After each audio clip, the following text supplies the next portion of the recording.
and opinions expressed by callers, guests, and hosts do not necessarily reflect those of the Black Talk Radio Network and Black Talk Media Project. Black Talk Radio is new black media for the new millennium.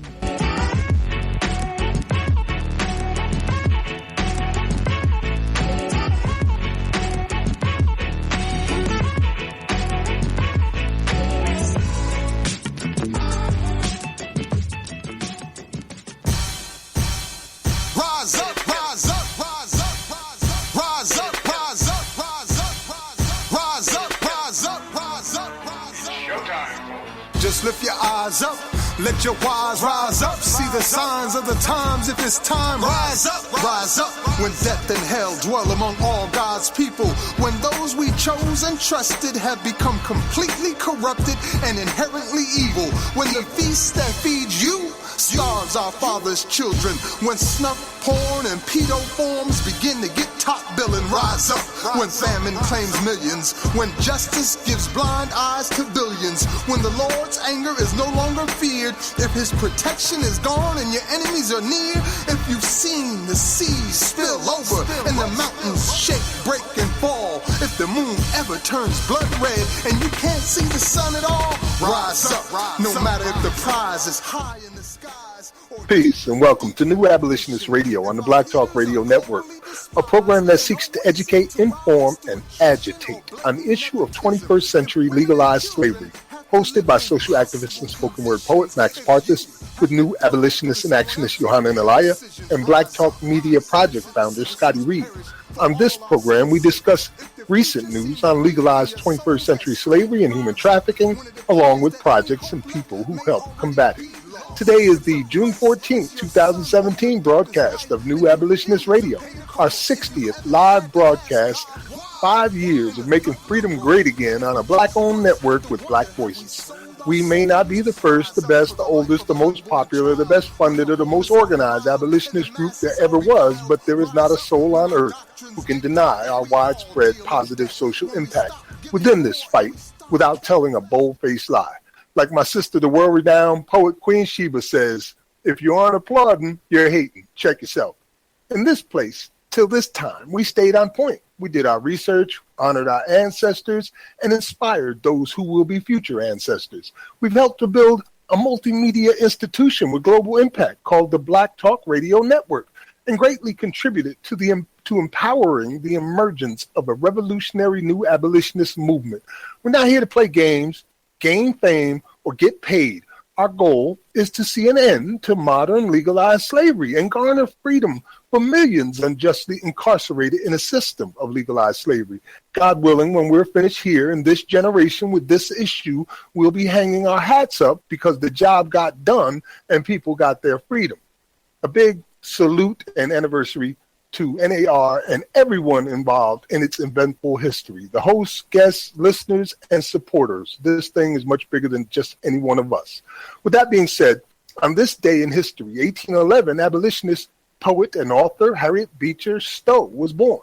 She believed the only reason anyone could not be against slavery was being ignorant of how abhorrent the practice was. She began to envision a novel that would open the eyes of Americans who had never been exposed to the horrors of slavery. Imagine what we're talking about in the time, and she's talking about people that had never been exposed. What stories will we cover tonight? As many as we can. The stories change, the narrative doesn't. Be sure to follow us on New Abolitionist Radio on Facebook so you can stay abreast. Our abolitionist in profile, unless Scotty has someone else, is Harriet Beecher Stowe. Our writer of the 21st Century Underground Railroad is Jerry Hartfield, who spent 35 years in prison without ever receiving a conviction. In the segment, For Freedom's Sake, A History of Rebellion, we will be remembering the September 9th, 2016 National Prison Slave Labor Work Strike, launched on the 45th anniversary of the Attica Prison Uprising. It encompassed as many as 24 states and tens of thousands of prisoners and is currently the largest organized slave rebellion by the numbers in U.S. history. If you have a question or comment, you can call us toll-free, 1-866-510-9025. You can chat with us and others by logging in at uberconference.com/Black Talk Radio Network. Once again, I'm Max Parthas. Happy anniversary, Scotty. What's up, man, brother? Hello, Max, and hello to the audience. Happy 5th anniversary. It's been a couple of days past anniversary, but what does that 5 years mean to me? That 5 years shows me commitment. That's what it shows me from all the hosts that have been involved. Special shout out to Legacy Leonard, rest in power, sister, who was there at the beginning of this program. And so I'm just really excited, man, at looking back at what we've accomplished, man, and also empowering others with information to go out there and make a difference. And certainly over the years, we have seen that. And especially, Max, you and I are in our 50s. And so, it's inspiring to have on our guest from last week, Sister, how you pronounce her last name, Aziz or Aziz? Aziz. And yes. These are people who are 15, 20, 25 years younger than we are. So it's good to know that if, Max, something happened tomorrow, I know that the abolitionist work will continue until the goal is met, and that is to abolish slavery, legalize slavery. We're against all forms of slavery. We do, I would say for myself, agree with the language of the UN Human Rights Declaration of Human Rights. What it says all forms of slavery are forever abolished, including involuntary servitude, I think it says, but all forms. And it recognizes those different forms. So, it's one thing to put that on paper. It's another thing to make it happen. And I think over the course of 150 years that we are closer than ever, obviously, than any abolitionists before us, because many of those before us, the 13th Amendment and its fraudulent language with the exception clause for slavery and involuntary servitude didn't exist. But we know after some had time to analyze it a year or two after the passage that they recognized it for the piece of fraud that it is. So it's just been a pleasure working with you, Max. You have been the most consistent co-host, and producer of this program over those 5 years. Johanna joined us later. Erica X, big shout out to her. She was really on fire, man, on this issue, but that's her personality anyway. So it's just been great working on this project, and I just hope, I do not hope for many more years to come, because then that means that we're still needed to put the abolitionist message out there, and that means that the job hadn't been completed. So I hope this our last year having to be on the radio talking about legalized slavery and human trafficking, Max. Yes, indeed, Scotty. I'm with you. I want nothing more than not to have to do this show. Really. I mean, because it means so much that I wouldn't be doing it. It means that slavery's ended, that we don't need to convince nobody no more. We don't need to have to show you how to do certain things or offer different pieces of information to inspire people to get up and fight, because it's done.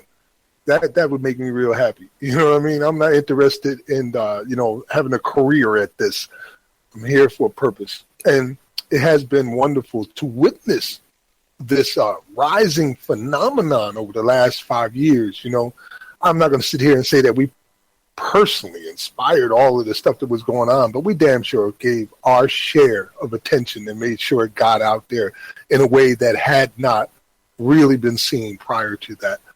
Just looking at the divestment programs, I was listing them today on New Abolitionist Radio. You're talking about Yale. You're talking about Harvard. You're talking about Princeton. You're talking about the University of California. You're talking about University of Alabama. All across the country, starting with Columbia University, students got up and did something. They got their universities to divest from stocks which they owned in the construction of private prisons, which was basically a conflict of interest to begin with. You can't retire based on how many of your students potentially end up in prison. It makes no damn sense. So that was incredibly inspiring to witness that occur in such a large scale. And also the prison labor work strike, which we'll talk about later tonight too, that was phenomenal. I mean, the largest slave rebellion in the history of this country, right here in our lifetime. It happened. When we witnessed the whole thing, we've had the organizers come in, tell us what was going on. We saw how much money was being lost. We saw all the jobs that could no longer be done, whether they were just taking care of the jails and the prisons or working for Whole Foods or some other place. All of that came to a screeching halt, and it cost tens of millions, if not hundreds of millions from the economy, and showed just how deeply embedded free labor is into our systems. So those are just a couple of things, man. And of course, watching the crash of the stocks, dude, it was like, watching a gladiator fight or something like that, or, a Super Bowl. Like, look at these stocks just dropping. I was so excited I had to make a video celebrating it the next day back in, August 18th or 16 when that occurred. And personally, on a personal level, it really was inspiring for me to know that I had some kind of hand in the drafting of legislation, or at least the inspiration of the drafting of legislation due to my direct lobbying with the Sanders campaign, and just right in their faces all the time. And eventually they came out with the Justice is Not for Sale Act, which was literally the first legislation since pre-1865 which addressed the buying and selling of human beings.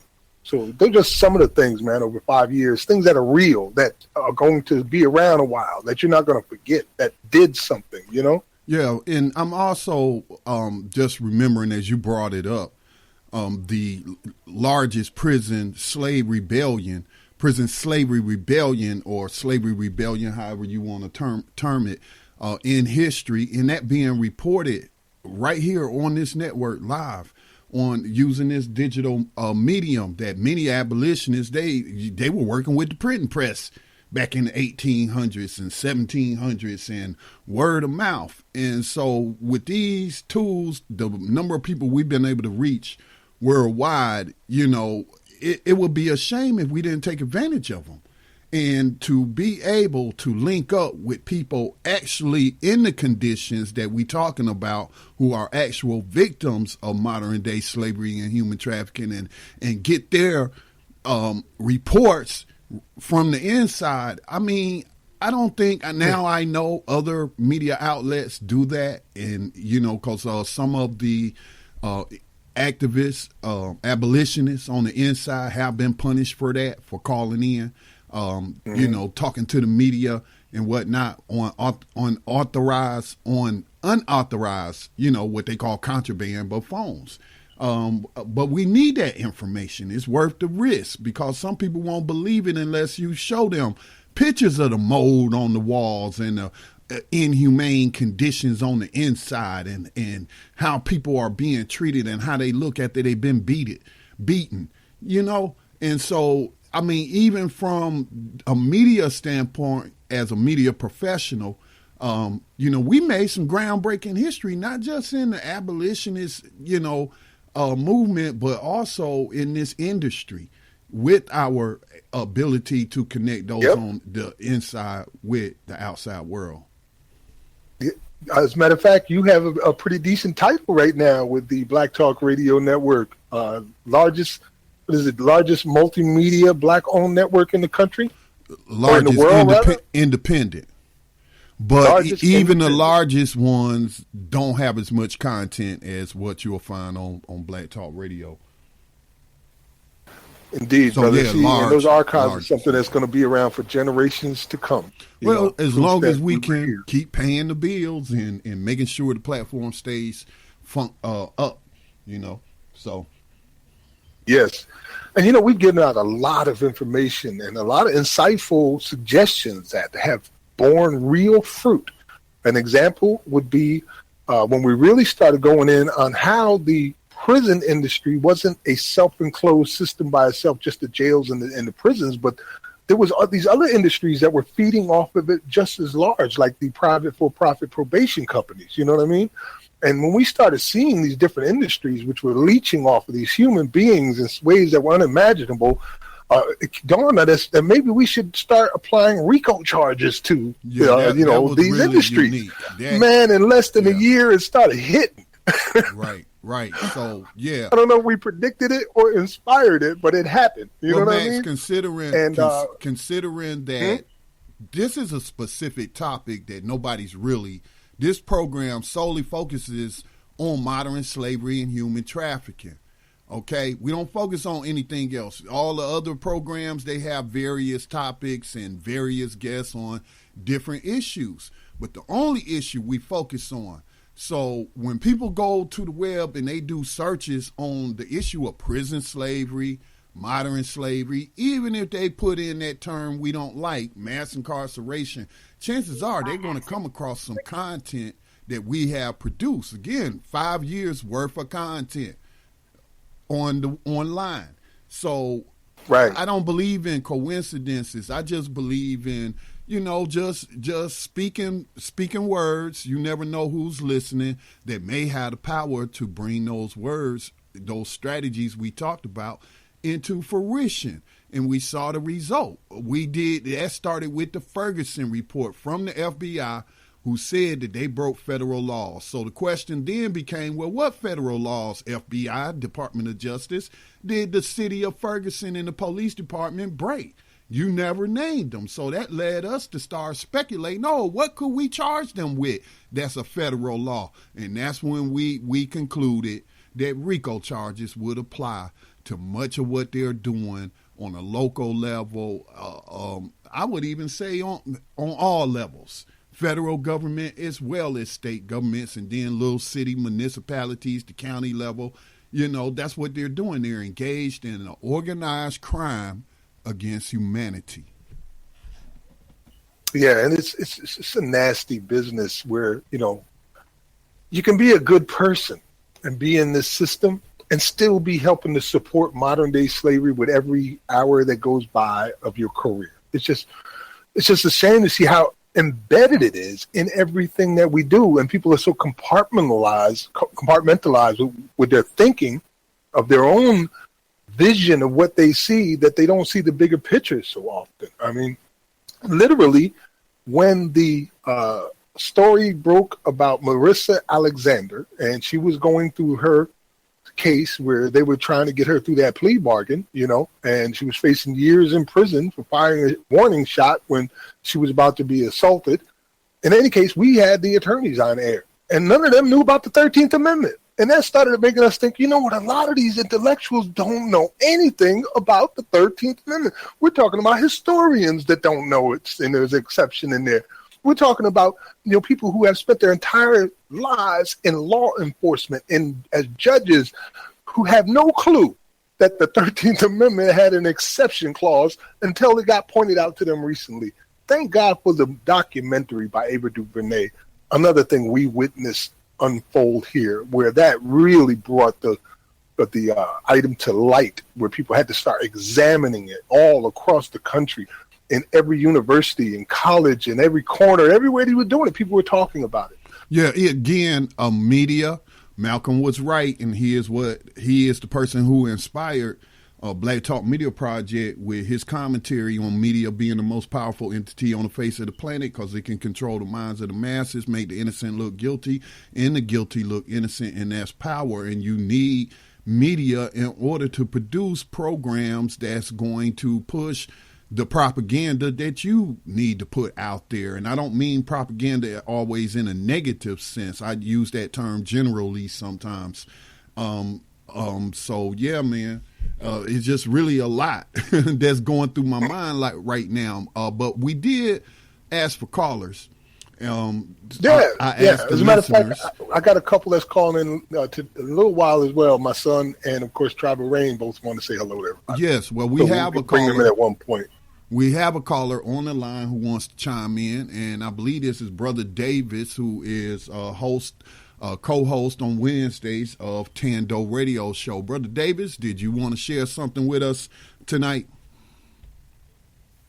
Absolutely, brothers. I'm going to tell you, man, I think that we fail to realize that it's through Black Talk Radio that people begin to realize the tentacles of company like a Geo Group and how they're exporting this pattern of prisons around the world.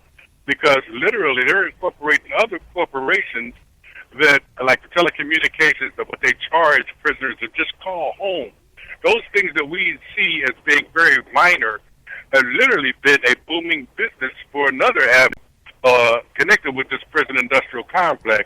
And I salute you, brothers, for your dedication and putting the truth on the dinner table, because most people are not savvy enough to even consider all of the tentacles that is GEO Group.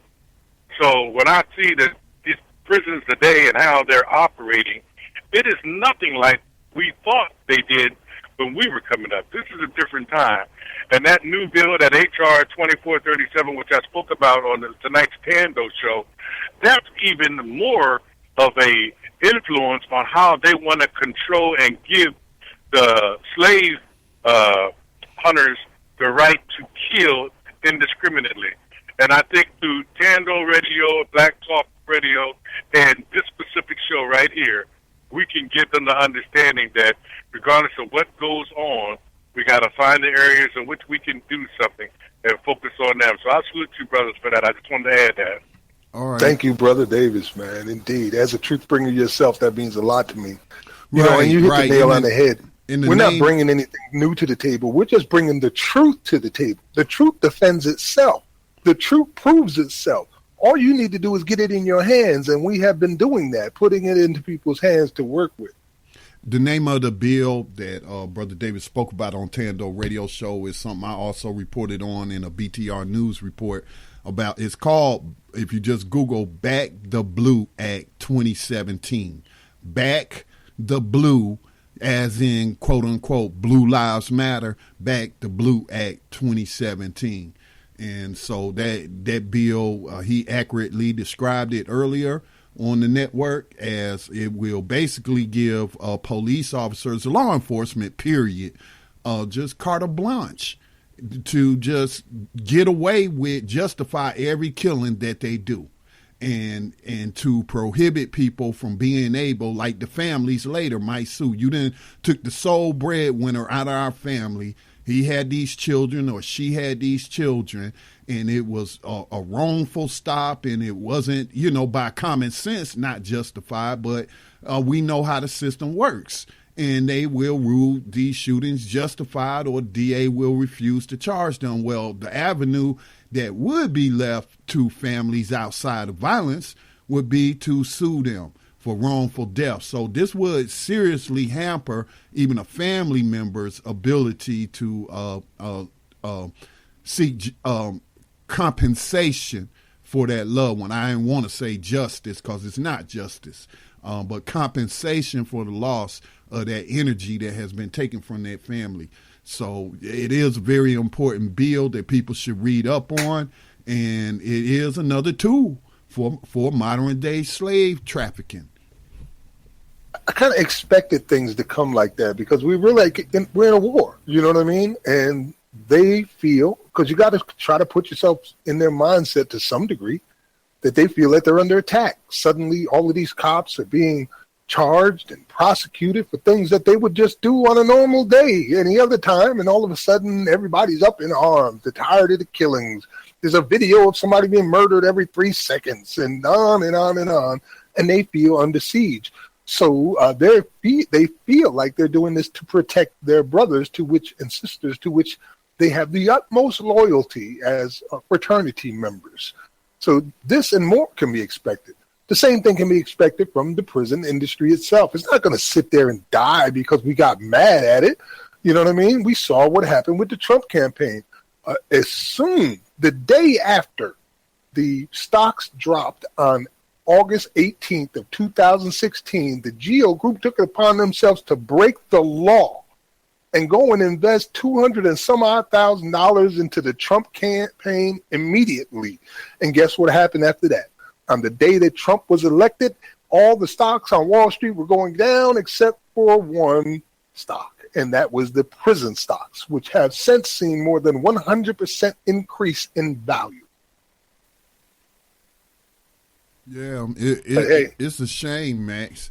But, I mean, there's just so many stories that we have reported on over the years. I mean, we could have like a room full of files, file drawers And I mean, just a room full. That's how many stories. That's how prevalent the abuses of human trafficking is in this country, and it's shameful, man. I don't see how anybody could be proud of this.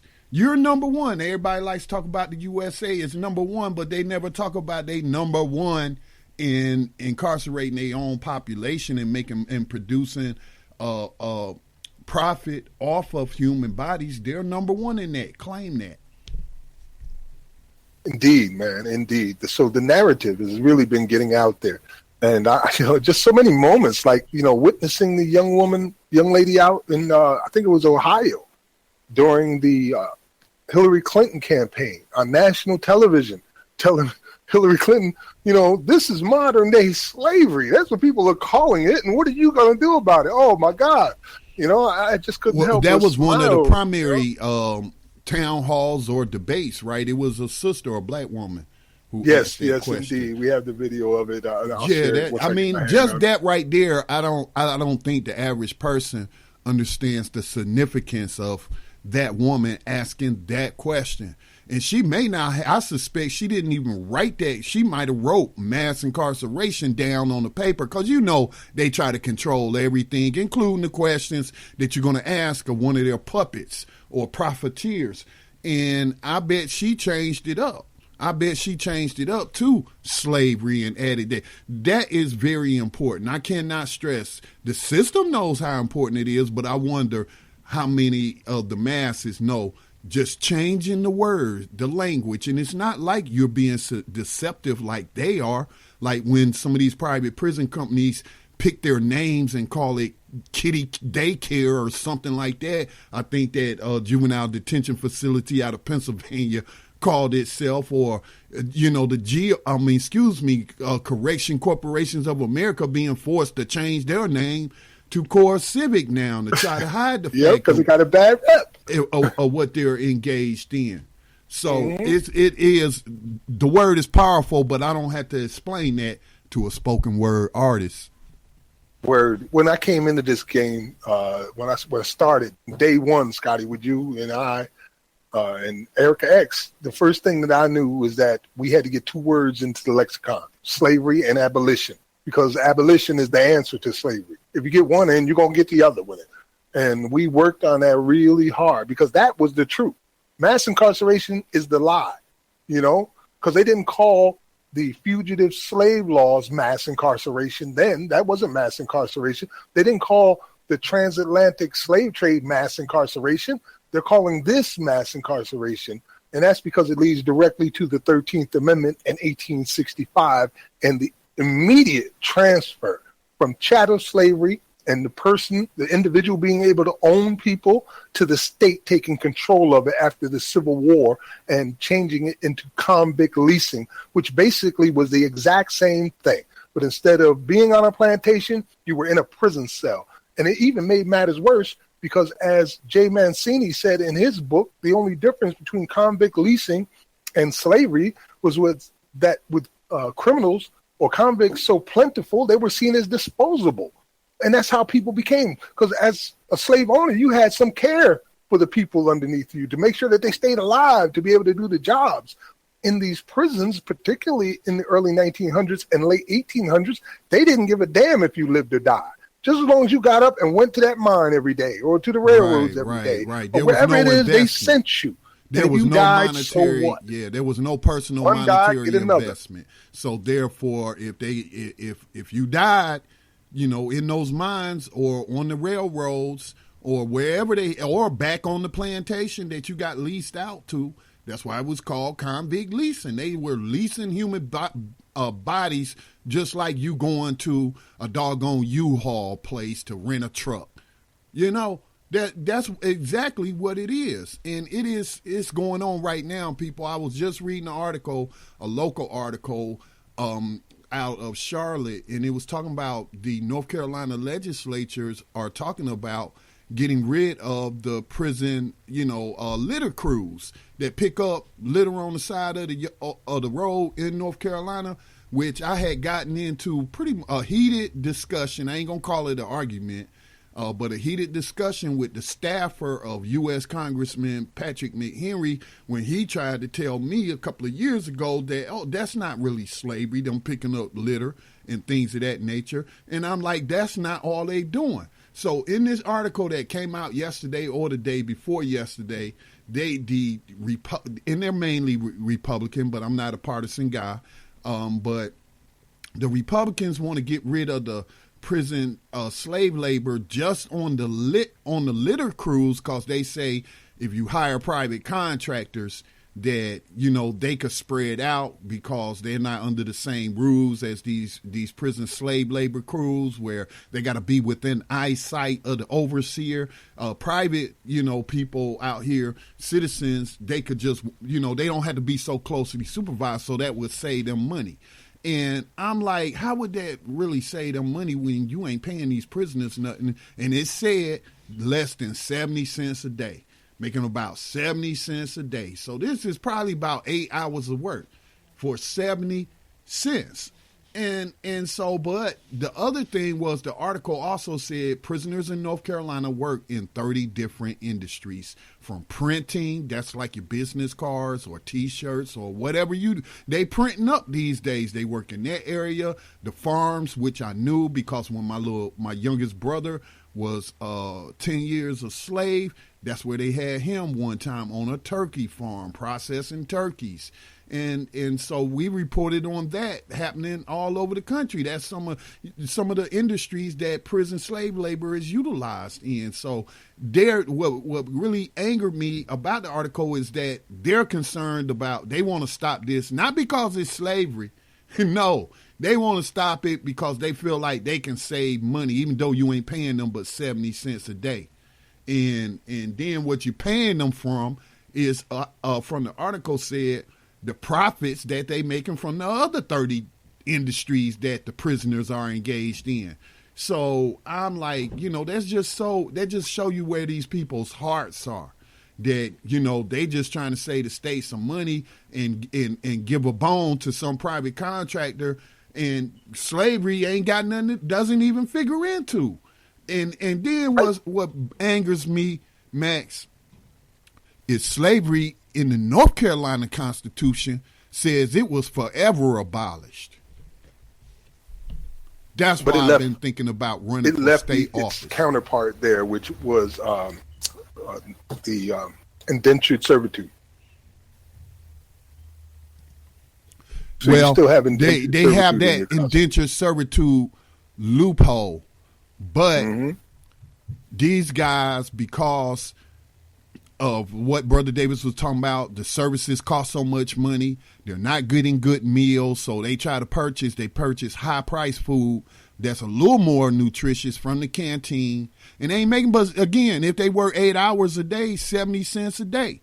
So, you know, they are volunteering to do that. Just cause they getting paid doesn't mean they're not slaves, because we have documented through the history of slavery on this particular continent how some of the enslaved victims had a particular job skill. It could have been blacksmithing, especially if they came from West Africa, or where they were known as metal workers, or whether it was something like a seamstress. One of the abolitionists we profiled, where she was a dressmaker and she got a little small portion of the profits from the dresses that the person enslaving her was making from selling the dresses, and was able to buy her freedom. So it's still slavery. Now, if they wasn't paying them, or, you know, and beating them and forcing them, then that's involuntary servitude. I ain't volunteered for this. But this is slavery, so that's why. So again, this is why language is important. This is why reading is important, and more importantly, comprehending what you read. Because even though the North Carolina Constitution does say slavery shall forever be abolished, period. No, that's the line right there. That's one line by itself. But if don't nobody know that they violating that part of the Constitution here in North Carolina, then the right people can't act.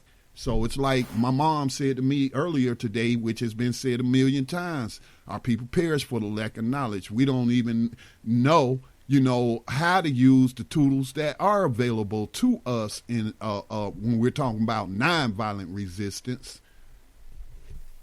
Indeed, Scotty.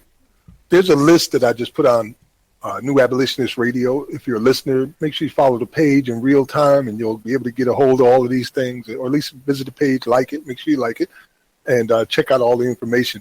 But I just put up a list of at least 50 companies that are well known that use prison slave labor or have used prison slave labor. And from our best of our knowledge, the number is more in the hundreds of international corporations that do so. Some of those include Whole Foods, McDonald's, Walmart, Victoria's Secret, AT&T, BP, British Petroleum, Bank of America, Bayer, Caterpillar, Chevron, Chrysler, Costco, John Deere, ExxonMobil, Kmart, Koch Industries, Merck, Microsoft, Motorola, Nintendo, Pfizer, Procter & Gamble, Pepsi, ConAgra Foods, Shell, Starbucks, UPS, Verizon, and Wendy's.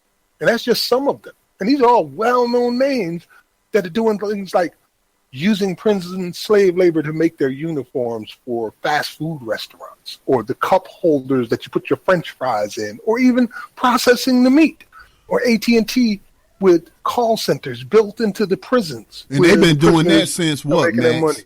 The 90s, since the Clinton administration. They've been doing AT&T, and they did it as a move to shut out unionized labor. So that's why unions, this needs to be a part of your agenda on your platforms. I'm talking to the workers out there, and we do have allies in, what's the name of it? I don't want to get it wrong, of the prison labor. Incarcerated Workers of the World. Incarcerated Workers of the World. Yeah. Where is the UAW or United Auto Workers, and they don't care about it until prisoners are on the assembly line, then they'll care. And I don't know that prisoners aren't on a auto assembly line, but I'm just saying there's a reason. Even if like you was mentioning Harry Beecher Stowe, if you either for slavery or you against it. It ain't no in between. So, it's a reason for you to get involved. But some people, they only get involved when they see it threatens their personal interests. So prison labor is threatening United Workers' jobs. That's all these jobs have not just been outsourced, they've been insourced as well. So you think it don't affect you, but a lot of them textile jobs, the United States military awarded large textiles. That's your uniforms. That includes your socks. That's everything, to prison companies or corporations that's using prison labor. So tell me that didn't take some American jobs. We need to make freedom great again, Max. Make freedom great again. Hey, Scotty, I got somebody who wants to say a few things. If you can unmute the 2023 number over there. I don't see that number, but if they hit ** on their phone, it'll unmute them. All right. Just hit ** on the phone there. Okay, and that should unmute you. Caller. Hi, this is Tribal Rain. Hi, Tribal. How you doing, sis? Hi, you, Scotty. I just wanted to tell you guys, happy anniversary. You're doing a wonderful job with getting the word out about the 13th Amendment and having that exception clause removed. And I can't wait until the march comes up in August, the Million for Prisoners March. And I look forward to seeing everybody out there so that we can have that clause removed and we can go ahead and finally be free. Indeed, that is my lovely wife, Tribal Rain. This is a family effort here. We live this, like literally, we go everywhere together, and she is my Bonnie to my Clyde, so to speak. Frontline warrior right there. And for listeners that know me for years and have been listening for the past 5 years and know me longer, past 14 years, my son was in one of these cages. And he's finally been freed, as you've heard in previous episodes. So he's here too. I don't know, he might want to say hello as well. There's been a lot of help offered him because of our connections here. And we are so appreciative of that, especially to my brother Yusuf Hassan out in Paterson, New Jersey, who was one of the first people to step up and say, you know what, let me take this brother out here. He ain't got, nothing happening for him. He ain't got no money. Let me put some money in his pocket. Let me help him try to get his life started and just meet with him and show him some love. That was a beautiful thing. So thanks to Yusuf Hassan. Justice, Are you online? Yeah, I'm online. I want to let everybody know on the Abolitionist Radio that I appreciate all your help that you have given my father as well as me, because I do need every bit of help as possible. Because it is hard out here, especially trying to find a job after coming home for being locked up 14 years. So if anybody out there can assist me in finding a job, I will highly appreciate it. Most definitely. He got his priorities set straight, but the truth is he's facing a 70-some-odd% recidivism rate. I mean, that's a real number that we as parents have to be so concerned with. There's traps everywhere to send him right back.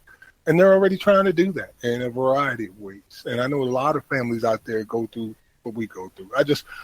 I'm glad that I got to share the blessing that, of his freedom being here with us. And also my daughter, who you all know went through cancer. And she was recently declared cancer-free. So I've had a couple of miracles in my life, and we're trying to keep them here. Right, Max. And I just want to welcome Justice home. And, we just got so much more work to do because nobody should be put in a position at any time in history. When I hear people try to make excuses for slavers past and say, oh, they were men of their times and all. Well, that's to say that there weren't abolitionists when in fact they were. So at no time was slavery acceptable to moral people. And I use that word because, people misuse words all the time. But, also speaking to his request for assistance in a job. The system is designed for that recidivism that you just spoke about, Max. And this is wider society. This is small business owners. This is corporations refusing to help people, as Mr. Fuller, Neely Fuller would say, help the people who need help the most. That's what a system of justice would look like when you helping people who need the most help. And so, like, Barack Obama got much praise for his commutations of a few hundred or so, and 2 of them have been reportedly already back in prison. And I suspect, and that's what me and some other people were discussing about it, is that unemployment and not being able to pay that how much ever it is you have to pay for your own parole. They have to steal, but you ain't got no job. Well, they ain't even considering that. You know what I'm saying? That nobody will hire, people labeled with what I call the felony slave status. So it's real hard. It's real hard. And we've had guests on in the past. There was this one brother who was a former victim of slavery himself, but he started a construction company, I want to say in Texas, and I can't call his name. We've had so many guests over the past 5 years, but that's all. You're talking about Cindy Moses. That's all he hired. No, not him.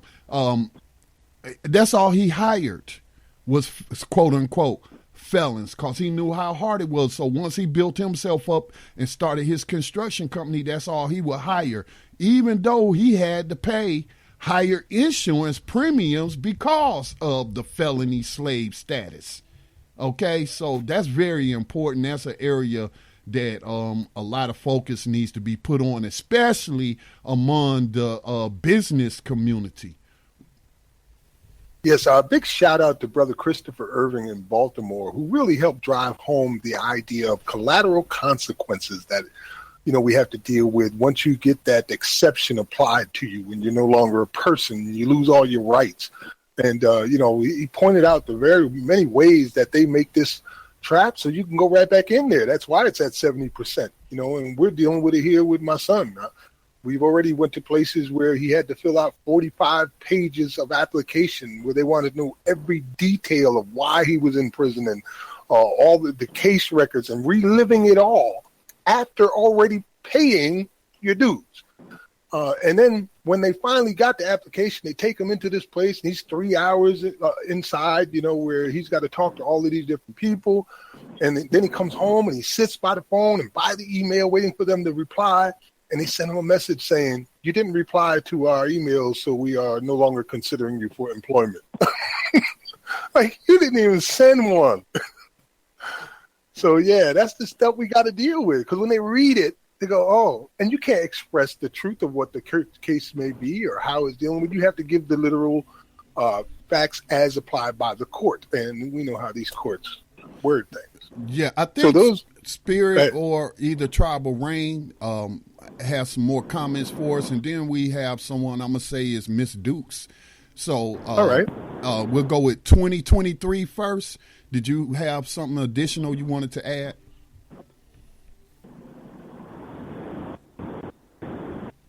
Okay. I don't hear anything. Ms. Dukes, thank you for calling in the new Abolitionist Radio. Did you want to share something with us? Hello? Yes. If you could speak up a little. Peace and welcome to New Abolitionist Radio. Hi, good evening. This is my first time even learning about this radio program. I'm so blessed to have found out about it. My name is Vivette Dukes.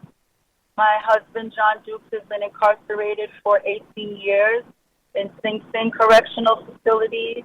So to have a forum like this with the level of support and realness that is being spewed is such a blessing right now. I'm driving and I'm just like, these people get it. And I'm a teacher. I've taught in an all-boys public school in New York City Department of Education. And this school-to-prison pipeline and what you talk about is just it's so very real. It's really a systematic disenfranchisement of our people. It's calculated. If our children are not reading on grade level, by the third grade, there is a prison cell built for them. This is modern-day slavery. This is a genocide against our people, and it's nothing to be joked with. So not only am I seeing it from the educational standpoint, I live it in my own life, being the wife that incarcerated. Indeed, sister. I thank you for the work that you are doing. I think about my husband coming home, reintegrating into society next year, and all the obstacles that he will face. And we have started an organization called Speak Your Truth, because there is a level of shame that is associated with having an incarcerated loved one that no one speaks about or very rarely speaks about. So I've gone to visit him and seen students of mine in the prison visiting room, and it's like a look of shock, like, you got somebody locked up too? Yeah. There's children with parents who are incarcerated that no one knows about. Wives with husbands incarcerated that, it's like he doesn't exist because of the shame. Society speaks to it's like they want to kill the person, and they punish those of us who love them and stand by them. And that's really the angle that I come from, where we have to dispel this shame. There's no reason to be ashamed. We are not the ones to be ashamed. The system needs to be ashamed. People make mistakes. They are not to be continuously convicted and crucified over and over and over again, nor should we be crucified for loving them. So I'm going to get off my soapbox now, because as you can tell, I'm very passionate about this, because this is my life. So many of our lives. So many of our lives. And I will definitely be promoting this program. Not enough people know about it. I don't know where you've been the past 5 years, but I'm grateful that I am now connected with you, and I will not be disconnecting ever. So thank you, my God sister. bless you. Thank you. You are welcome. You are welcome. You know, what she's talking about is so true. I go to these different locations and I give workshops and I talk to crowds. And then as an artist, sometimes I do, you know, performance art, things like that. And I try to express to them how deeply embedded in the system it is and how the numbers you hear on television don't really apply to everybody you know. So they say, for instance, 1 in 100 people in the United States have been incarcerated. And that's a pretty big damn number. But we know from personal experience that in certain communities, it's more than 1 in 2 or 1 in 3, you know? So that 1 in 100 might be applicable for somebody in the Hamptons or somewhere like that. But in Paterson, New Jersey or the Bronx or Detroit, it's a bigger number. It's a very much, it affects African Americans in particular so much more. And people of color, Hispanics, Native Americans, so much more. And because we hear these fluffed out numbers, we kind of miss the idea of just how bad this is concentrated in certain communities. One of the stories that I did want to cover today is what's happening over in Baltimore. They just had an uptick in murders over in Baltimore. I think 6 people. Max, before that, and I'm going to mute everybody just to watch the background. Any background noise, anytime any callers want to chime in, any of our listeners out there. I know we've had some listeners that's been with us quite a few years. We would love to hear how this radio program or any guests we've had on have impacted you, because we've had some great abolitionists on this program. And so, but before you say that, I also want to point out that I believe we've had an international impact, and at least that's been one of our goals, is to grow this movement to an international level, just like how ending apartheid in South Africa was an international movement. This is an international issue because I was just reading an article the other day, Max, Geo Group, which we reported controls Australia's entire prison system. And you know who they filling it up with? Aboriginals, black people, melanated people. And Geo Group has 100% occupancy, contracts here in the United States. So this one politician, I think it was a mayor, was saying that we need to stop sending them to jail/prison for certain offenses and send them to healing centers. And I was just thinking about the drug war.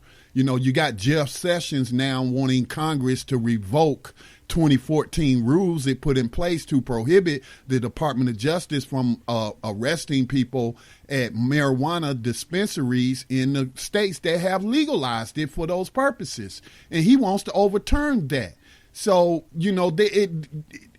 it's what that demonstrated to me is that there are people out there, there's another way. Look, when you violate somebody else's rights, liberty, property, their life, I do believe there should be some punishment and some recompense. I'm sorry, I'm mispronouncing that word. Some compensation for what you did to that person and to that community. But it should not ever be slavery and human trafficking as a punishment.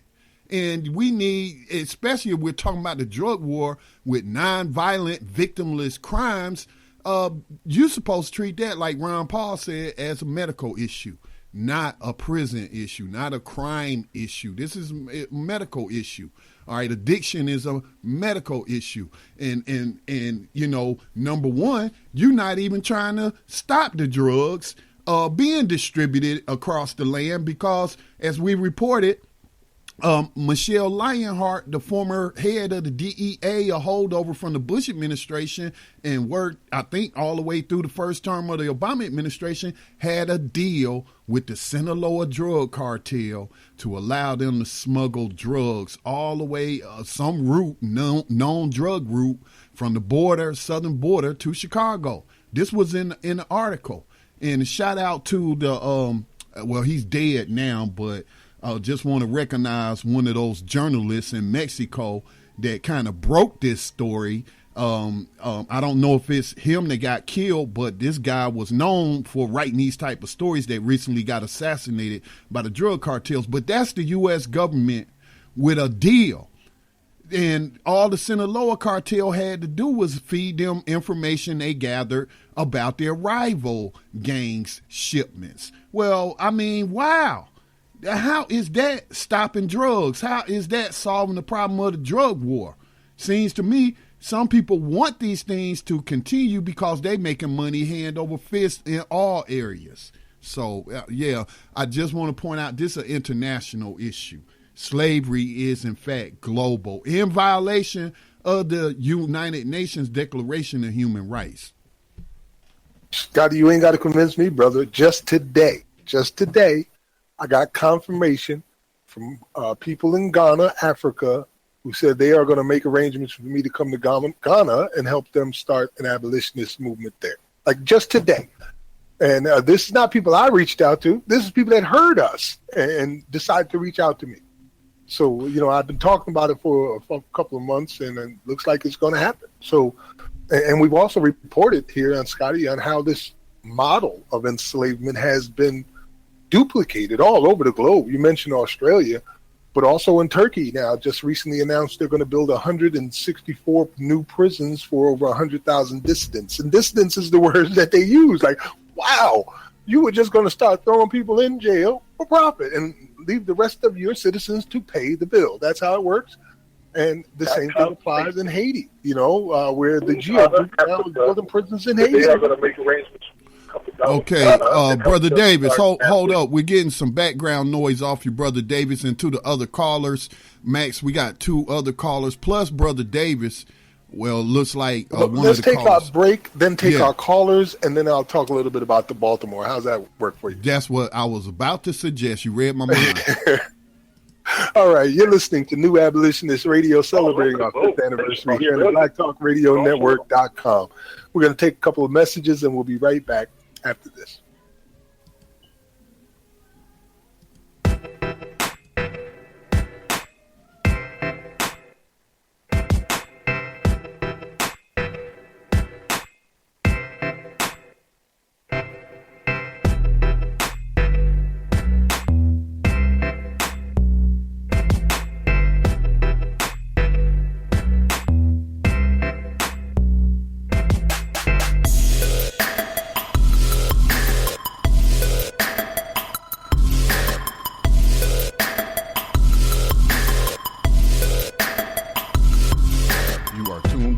Black Talk Radio Network. For podcasts and live program scheduling, visit us on the web at blacktalkradionetwork.com.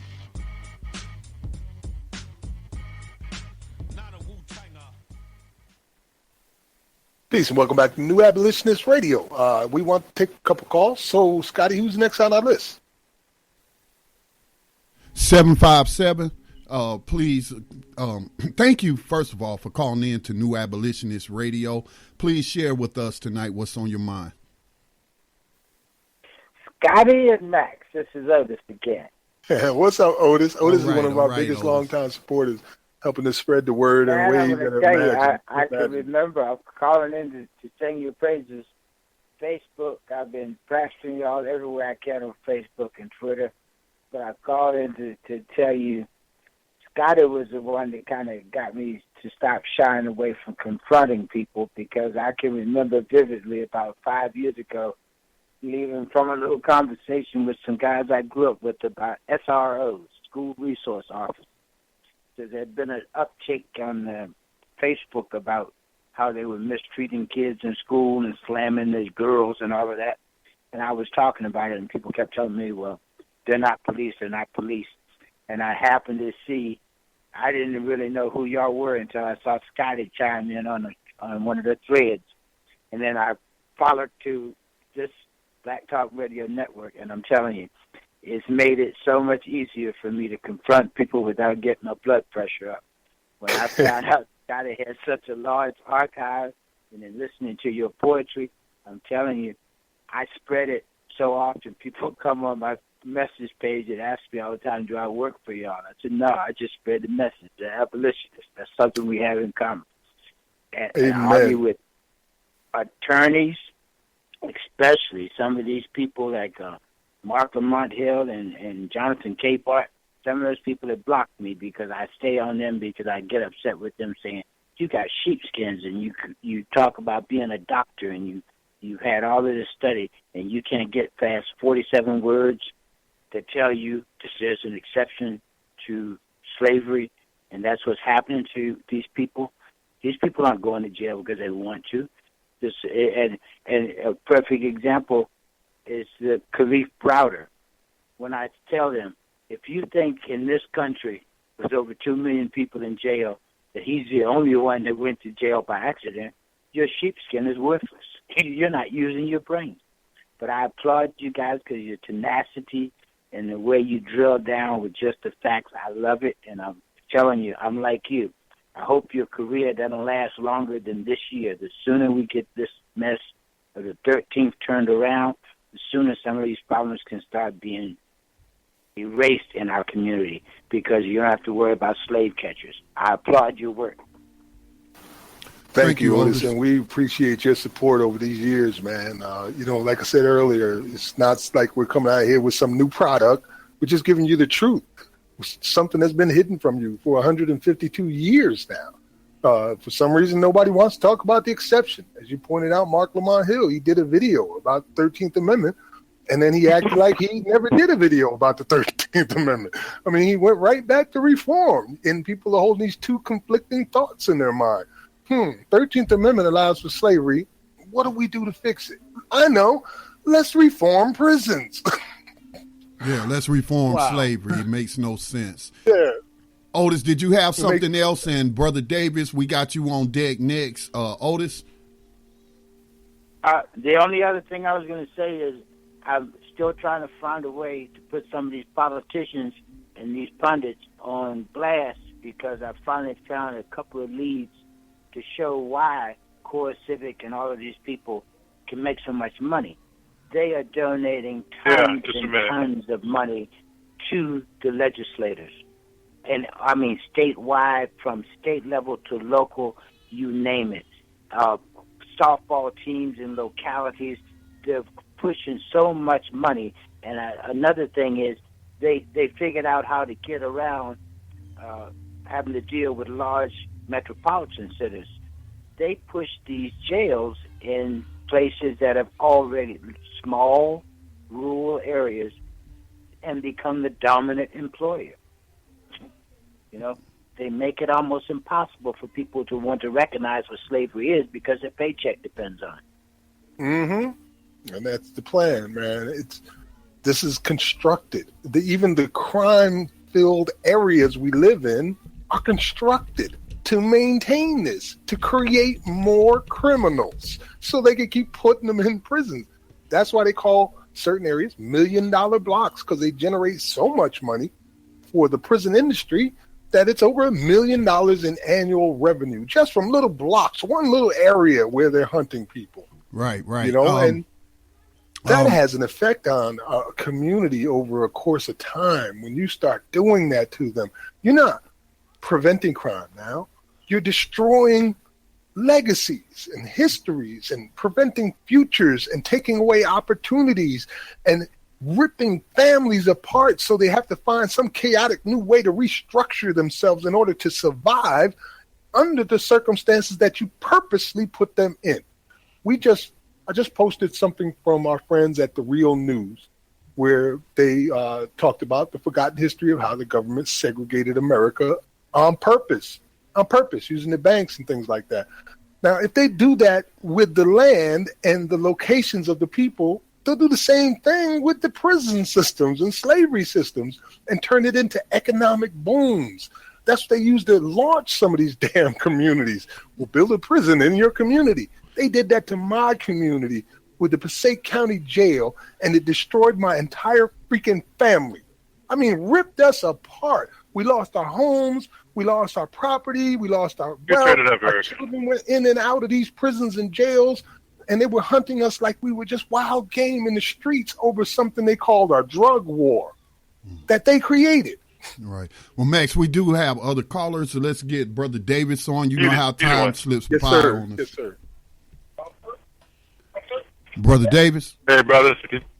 Okay, brothers, can you hear me? Yes, sir. Hello? We can hear you, Brother Davis. Okay, listen, man, I don't want people to take lightly what you just said. there are our brothers and sisters in another country that are seriously considering having Brother Scotty or yourself go there in order to help them organize. I would like from the Davis team to pledge $100 to that cause. And anybody else who understands the vitality of what this can mean to open communication about the mutual problem, I'll welcome you to join me. I just wanted to add that, brothers, and once again, congratulations on the 5th. Thank you so much, brother. And to be precise, what the letter that they wrote me said is that they can afford to cover my costs to get me there. They'd have to do a fundraiser for Tribal Reign, and they want Scotty Reed to be there, but they don't know how they can get up enough money to make that happen. So maybe, we could do a fundraiser and get the three of us out into Ghana to help them do what we've been doing here. Not to get ahead of ourselves, but I know I have not launched it yet. I'll try to get it done in the next 7 days, but we need to do a fundraiser just to make it to Washington, D.C., and we would like to try to fly Yohanan to Charlotte from where he's at in the Midwest, and then so we could pick him up at the airport and then drive to D.C. for the march on August the 19th. So I'll get that fundraiser going. Hopefully, with some of the brothers I worked with last night and training them on how to broadcast digital radio and all the technical stuff, that I'll be able to leave, because the days that I'm going to be in Washington, D.C. with you and Tribal and all the other abolitionists, there'll be no live programming on Black Talk Radio unless it's one of the other independent stations, but not this particular station, because I'm the only audio engineer right now. So, but that's where my focus is making it to D.C., because we're in the belly of the beast. And yes, if funds could be raised to go to South Africa, I would try, but it would be hard for me to do with my duties, day-to-day duties with the radio station and the platform. We understand. And I want to say thank you so much to Brother Davis for making that pledge. Indeed, man, if we're going to get out there, we're going to need some help to make it happen. But it is a global circumstance we're dealing with. And it's so bad in Ghana that the prison there, which was built to house 600, is currently housing over 6,000. Over 6,000 people in a prison built to hold 600, using the model created by the GEO group and then launched with the Clinton campaign in the 90s. It's become a global behemoth, to the point where one of its subsidiaries, the GEO Group subsidiary, which is called G4S, is such a giant that it's the largest private employer on the entire continent of Africa. It's listed in Forbes as one of the top 3 most valuable privately owned corporations on planet Earth. This freaking company didn't even exist till the Clintons. It didn't exist. And now look at it. Man. So, any other calls, Scotty? No, Max. If you would like to move in some of the stories that you highlighted, we can do that. I'm following your lead. Well, let's do it like this, because I do want to get on to Baltimore. We got about 15 minutes for me to do that, but I want to play a clip of something else first, since we were just talking about the GEO Group and the influence of New Abolitionist Radio on the conversation. There's a video that just recently came out from The Color of Change. It's on our planning and on the New Abolitionist Radio page. Scotty, if you're looking for it on the Facebook page, you'll see it right under the Back the Blue Act of 2017 post. It's a video right under there. It's only 2 minutes long, but it shows how this conversation has been spreading. So we have this sister on there that's talking about the GEO Group on behalf of Color of Change. And yes, I know Color of Change wasn't really talking about this not too long ago. And we was really, like Otis said, hitting them with, why won't you talk about this? Why don't you mention We've been this lobbying stuff? them for a number of years. So, but this is Miss Erica Walker speaking on. Oh no, not Erica Walker, the one from Color of Change. Private prisons made over $3.5 billion last year. I was just, that is it. I thought. Okay, here it is. I'm sorry, my bad. Private prisons, public menace, posted by Color of Change. Right. So go ahead and play that, and let's hear what they have to say. We know Mass incarceration did not happen to our communities by accident. For decades, the private prison industry banked on locking black people up.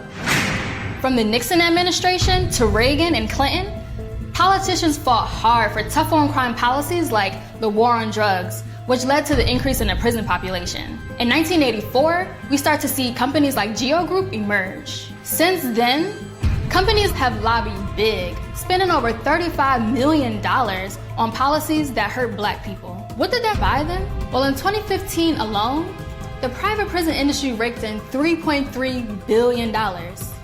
More inmates, more money. Then in 2016, after an extensive study, the Obama administration announced a ban on federal use of private prisons because they were proven to be dangerous. Geo Group and other companies' stock took a deep nosedive. But Geo Group had a plan. The very next day, they donated $225,000 to a Trump PAC, back a candidate who could be bought. When Trump got elected, Geo Group's stocks began to soar. As soon as Jeff Sessions became Attorney General, he reversed the ban on private prisons. Geo Group was the first private prison company to receive a contract. Then, like clockwork, he sent a memo to federal prosecutors demanding that they seek the harshest penalties possible, reigniting the 46-year-old war on drugs. We must fight to end the corruption of the private prison industry and its damage on black communities. Help color change, stop Geo Group. Exactly. Right there, Scotty, straight from the New Abolitionist Radio playbook. You know what I mean? The same words we've been saying, the things we've been telling you about with this Geo Group, which is like this global monster now. Yeah. And they're seeing the light of it. Unfortunately, they're still talking about mass incarceration. It's not just the Geo Group. It's Core Civic. It's MTC. It's G4S. Again, this is an international crime against humanity. And so, listen, you as an individual person, you might be listening right now and saying, well, what can I do? I'm not even a part of an organization. I don't know of any organizations where I am that's looking at this issue in the proper way, and that's slavery and human trafficking. So what can I do? Well, you could do something as simple as finding out if the bank that you're using is invested in private prisons like Wells Fargo. They're catching a lot of heat because they were using their customers' information to create credit cards and other financial items that they didn't authorize. And that almost put them out of business, and they're still trying to recover.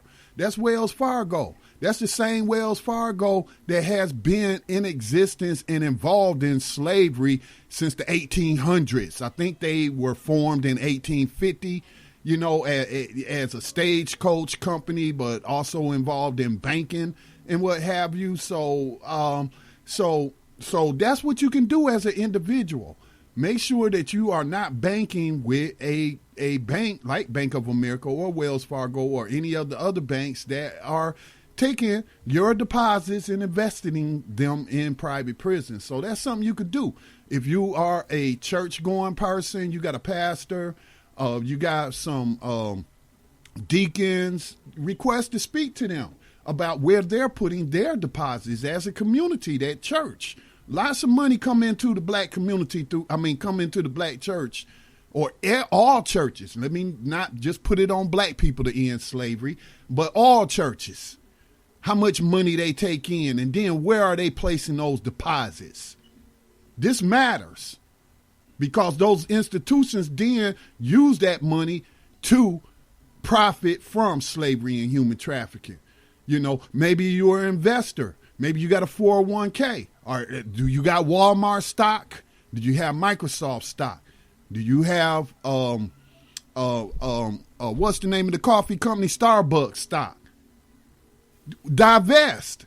Don't leave it just on the university students to put pressure on the faculty. You as an individual do what you can do, and then you multiply 1 times a million. Do you know what kind of impact we could have as individuals acting collectively? So those are just some suggestions, Max, I would like to throw out there tonight, because some people think that, I got to go marching all the time, or I'm going to do this, I'm going to do that, and I don't have time for that. I'm working 2 or 3 jobs. But just who you banking with matters. And that's very important. I just wanted to stress that. Indeed. That's one of the things that we have done personally as a family is remove our whatever little bit of money we had from Wells Fargo and Bank of America. We no longer use them. Other things that we do is we consciously make an effort not to purchase any goods or services that we know come from a company that uses prison slave labor. So, no matter how hungry I am, you are not going to find Max at McDonald's. It's just not going to happen. You know what I mean? Why would I want to do that, knowing that they don't give a damn about us, that they don't have no problem not only stealing jobs from people who need them so desperately on the outside, but also exploiting the free labor of people who have been criminalized and incarcerated, probably for no other reason than to give them the opportunity for free labor. Well, I did say I wanted to say a few things about what's going on in Baltimore, and I just put a few links so you can keep up with us here on it, on New Abolitionist Radio. And apparently there were 6 people that were killed in Baltimore, and now police are on a 12-hour shift. But one of the things that we tend to forget is that these environments have causes. They have root causes. When you have such a place where people don't give a damn about human life anymore, and that they're in positions of hopelessness where poverty is so rampant and so bad that you'll do anything just to be able to keep a roof over your head, there's a root cause to these. And we did a historical study called Ferguson is America. And of that study, only 2 cities did I do, and one of them was Baltimore. Normally we kept it to just the state. But because things were so bad, I felt it necessary to expose what's happening in Baltimore in our Ferguson, America is Ferguson series. And I'd like to read a little bit of that so you can understand what the people of Baltimore have been dealing with now for freaking generations. The jail system. The Baltimore jail system is one of the oldest and largest pretrial facilities in the country, holding around 4,000 people on any day. 91% of the people incarcerated are pretrial, meaning they have not been convicted of any offense. 9 out of 10 people in the jail are African American. Let me repeat that. 9 out of 10, not 1 in 100. 9 out of 10 people in the jail are African American. African Americans make up the largest percentage of the people in the jail, despite being only 64% of the residents. African Americans comprise 89% of the people held in the jail. Currently, more than 2,900 men are incarcerated in that jail. That's black men. The Baltimore jail is one of the largest municipal jails in the nation. More than 73,000 people go through that central booking and intake every year, and 35,000 of them are committed to the Baltimore City Detention Center annually. At the start of 2010, there were more than 3,600 men, women, and children in custody, but the annual average is around 400 people higher, at about $4,000 a day. Baltimore is not only the home of one of the 20 largest jails in the country, but it also has the distinct honor of holding the highest percentage of its population in jail when compared to the other 19 largest jails in the nation. And Baltimore continues to incarcerate its residents at alarming rates despite falling crime rates in the city.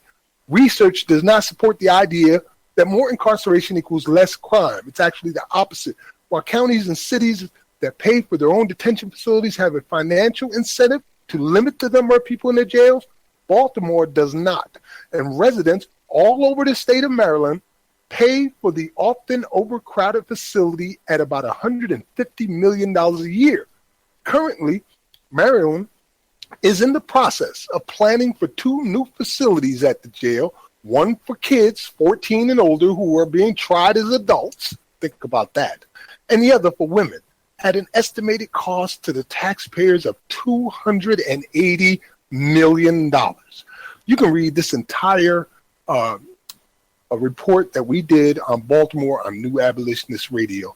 Think about what you could do with $280 million in Baltimore. Instead of sending people to damn cages, this perpetuates a problem. It keeps them perpetually in poverty. The effects of what was called the collateral consequences of even after they get out still haunt them for generations. That has an effect, people, and we need to come to grips with that type of understanding that we can't keep doing this to people and expect them to escape it. Yeah, and Max, I would also like to give a shout out, and you mentioned him earlier, but that's who I know. As far as I'm informed, he coined the term collateral consequences, and that's Christopher Irvin, our abolitionist, comrade out of the Baltimore area, who actually, did run for city council. So, I mean, even just thinking about Max. He did, man. He did. That brother. Yeah, but Max, to that point right there, sir.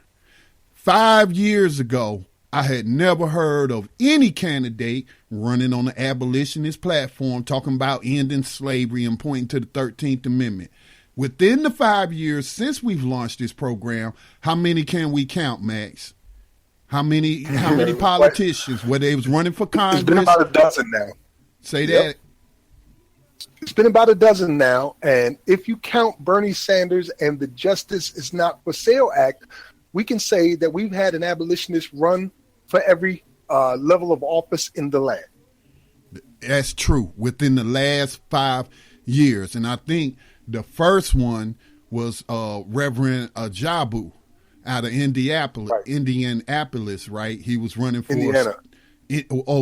Indiana. He was running for a state house position. Or was it U.S. Congress? I can't remember, Max. He was running for state Congress. Yeah, state so he was the first one that I remember. And since him, it's just been, we find one after the other.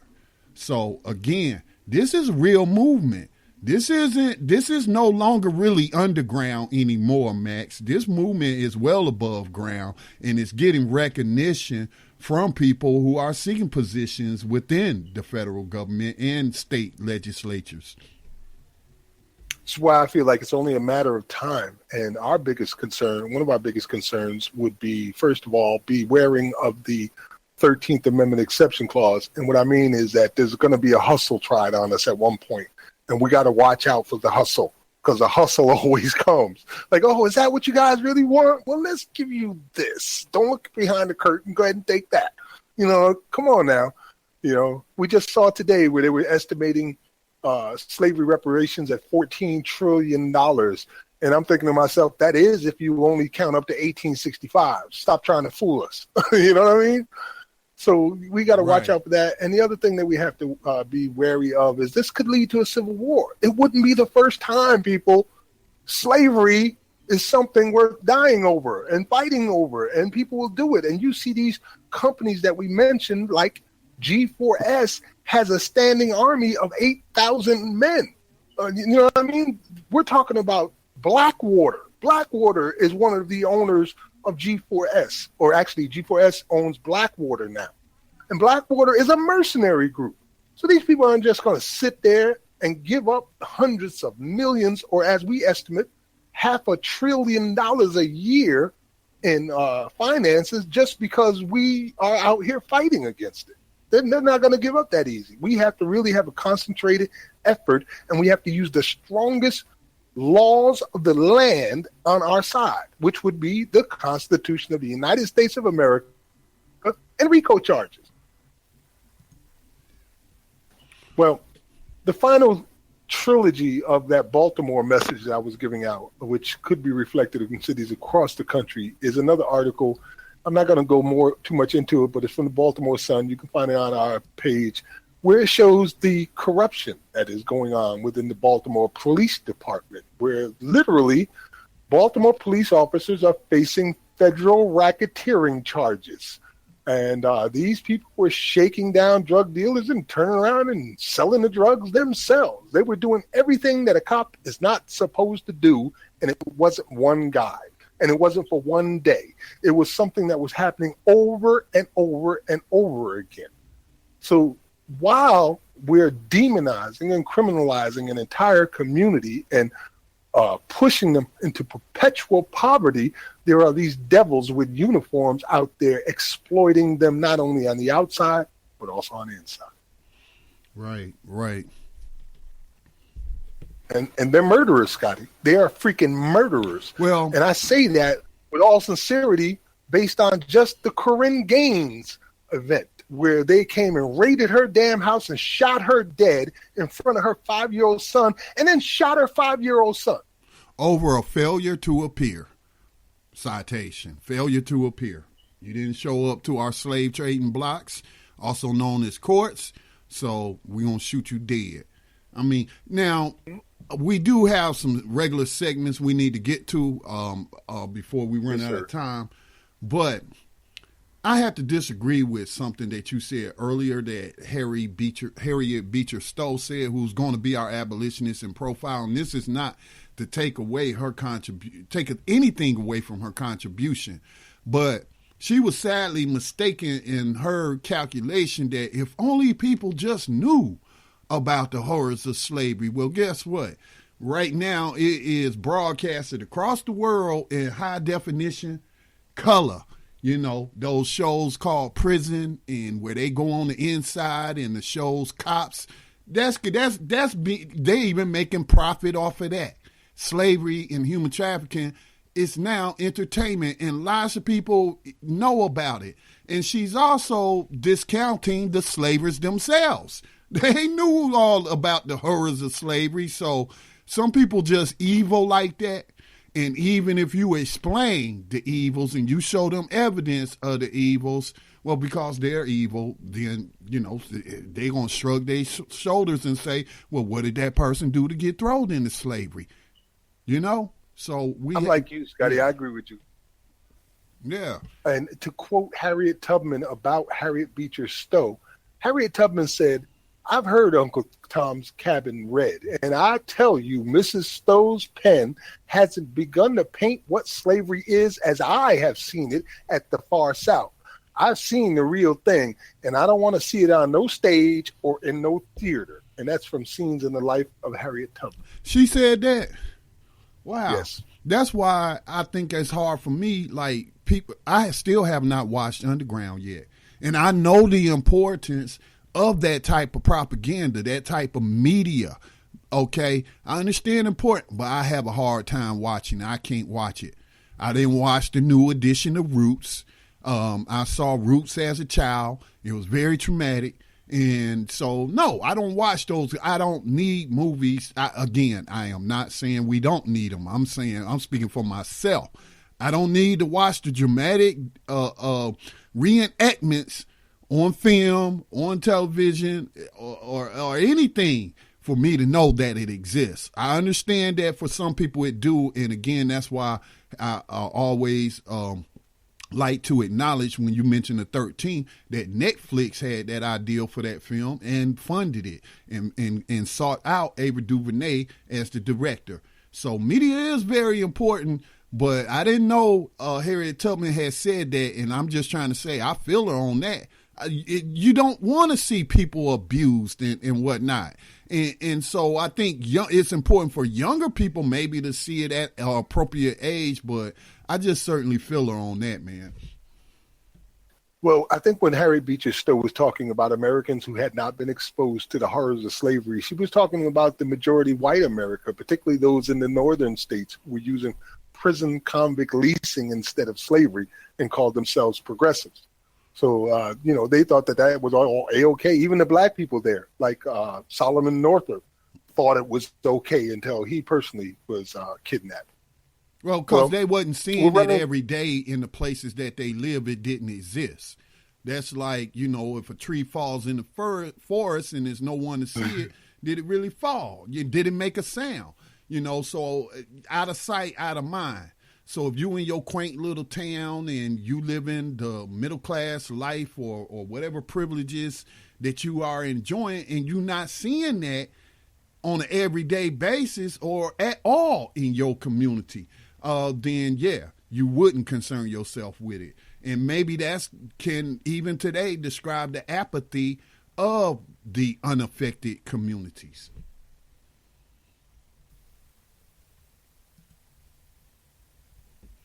Max, you there? Sorry about that, Scotty. I had myself on mute and didn't realize it. I'm there, brother. We're running down towards the end of our show. I want to try to get through our regular segments as quick as possible. One is very important. The first one coming up, it may take a couple of minutes more than we normally do because it's such a unique case. Are we ready, Scotty?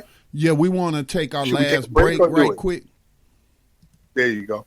Well, you're listening to New Abolitionist Radio here on our 5th anniversary at blacktalkradionetwork.com. And we're talking about modern-day slavery and human trafficking. Tell a friend to tell a friend. We'll be right back after this.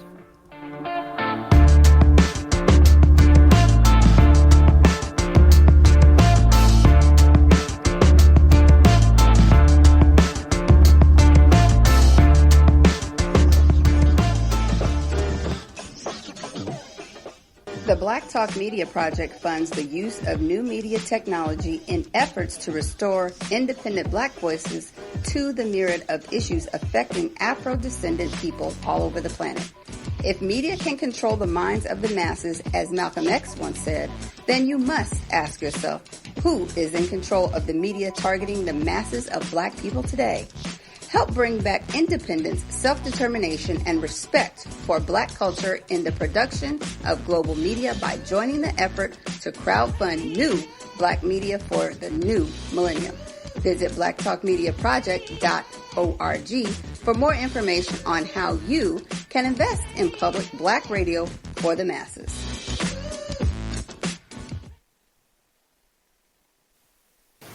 Peace and welcome back to New Abolitionist Radio.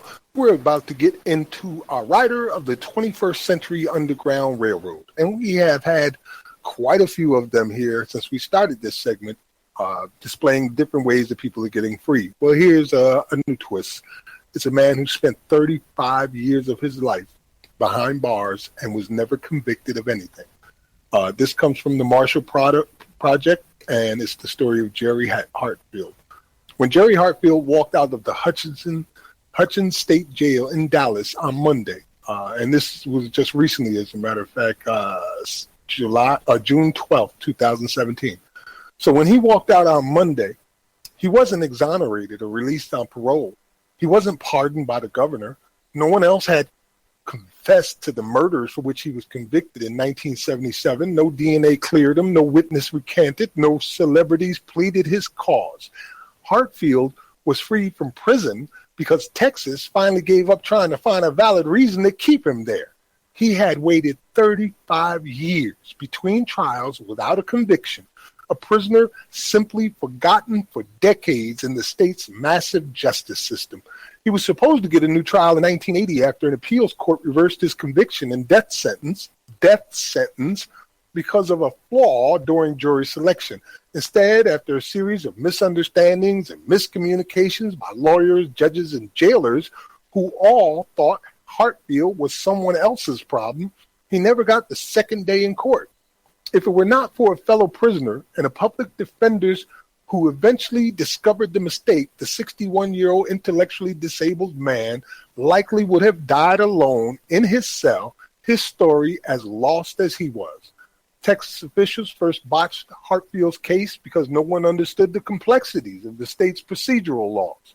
Then, when the problem was discovered in 2006, a new generation of Texas officials relied on those same complexities to keep Hartfield in prison for another 11 years. In the end, the second delay prompted a court to order Hartfield's release earlier this year. It was the state's very zealousness that ended up freeing Hartfield. In an interview with the Marshall Project, just after he was released, Hartfield said he holds no animosity for the state lawyers whose arguments kept him confined for so long. I'm not bitter. I'm not angry. They were only doing their jobs, and I respect them for that, he said on the phone from the home of a relative just hours after he was released. For the attorneys and advocates who helped free him, he had nothing but gratitude. It is a blessing that God placed them in my life, he said. I am just overwhelmed. And we here at New Abolitionist Radio salute you and say, welcome to freedom, Brother Hartfield. Yeah, welcome to freedom, Brother Hartfield, but I respectfully disagree that these people deserve any kind of respect, but you are correct in that they were doing their job. They were keeping you in slavery. That's their job. That was their job. They, and I understand it did mention that he is, has some mental disability. So I don't, want to hold anything against him. Please don't take it like that. And also there is what they call the, what do they call it? The Patricia Hearst was a victim of that, where you kind of identify with your captors. I can't think of it's Stockholm Syndrome. Stockholm Syndrome. That could be going on with him. But these men knew they used complex procedural grounds to keep this man locked up for all these years. So they knew exactly what they were doing. They relied on knowing the system in such a way to exact as many victims as possible and keep them quotas filled, keep them prisons filled, keep them bodies on the prison plantation. So, I'm not forgiving of that. And then again, also the importance of law. And when you said earlier, a civil war could break out, because when you have organized crime of this level going on, this is state-sanctioned slavery again, because it was never abolished. And when you see cases, such abuses like this, you had no reason to hold this man. This is like what? This is Khalif Browder times 30. Man. So, man, I'm not so forgiving, but welcome home, brother. Indeed, man. Indeed. You want to do the Abolitionist and then I'll do the Rebellion, or vice versa? Yeah, I'll do the Abolitionist. As mentioned, we are going to feature Harriet Beecher Stowe as our abolitionist on this day, which is June 14th. Birthday. It's her birthday. Harriet Beecher Stowe, author of Uncle Tom's Cabin, is born on this day in Litchfield, Connecticut. She was the seventh child of Congregationalist minister Lyman Beecher. Stowe studied at private schools in Connecticut and worked as a teacher in Hartford for 5 years until her father moved to Cincinnati in 1832. She accompanied him and continued to teach while writing stories and essays. In 1836, she married Calvin Ellis Stowe, with whom she had 7 children. She published her first book, Mayflower, in 1843. I wonder what was her take on the Mayflower. While living in Cincinnati, Stowe encountered fugitive slaves and the Underground Railroad. I'm going to have to bring myself to watch that series, though, Underground. Later, she wrote Uncle Tom's Cabin in reaction to recently tightened fugitive laws. The books sold some 300,000 copies and did much to galvanize public opinion in the North against slavery. So again, that's the power of media that Malcolm X correctly identified as a valuable tool and weapon.